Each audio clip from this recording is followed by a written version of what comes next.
Today we're going to give you ergonomic gardening tips to stay safe and feel great while you garden.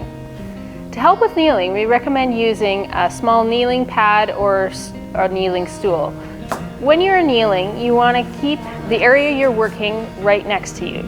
So we position ourselves so we're almost over top of the area we are working on to help minimize the strain on your knees and spine. Using a kneeling stool can help you, especially if you have problems with your knees. If you have problems kneeling with both knees, you can kneel so that one knee is up and with one foot on the ground. When you start shoveling, you want to have a shovel that's the appropriate length for you. If you're taller, you want a longer handle to avoid unnecessary bending over. When you stand behind the shovel, you want your feet about shoulder width apart, 1 foot forward and 1 foot slightly back.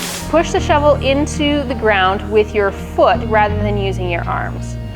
When you go to lift the shovel out of the ground, you want to bend your hips and knees and place your hand lower on the shovel shaft, keeping your back straight. Standing up, push through your legs, keeping your back straight.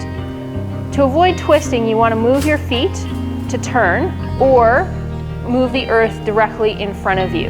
For raking, you want to keep your feet shoulder width apart with your 1 foot forward and 1 foot back.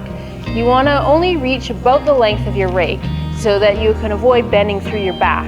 You shift your weight from your front foot to your back foot. So gardening requires a lot of lifting and carrying, including bags of soils and plant pots.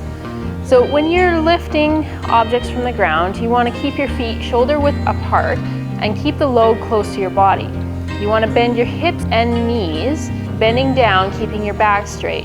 Pull the load close to your body and then stand straight up. When you are carrying things across the yard, keep the bag close to your body to prevent strain. The further away it is, the more strain you're going to have. If you have lots of trips, we recommend using a wheelbarrow. So gardening is a fun and enjoyable thing, and especially after a long winter, it's great to get outdoors. If you follow these steps, it can help minimize the amount of wear and tear on your body and help you feel great while you're gardening.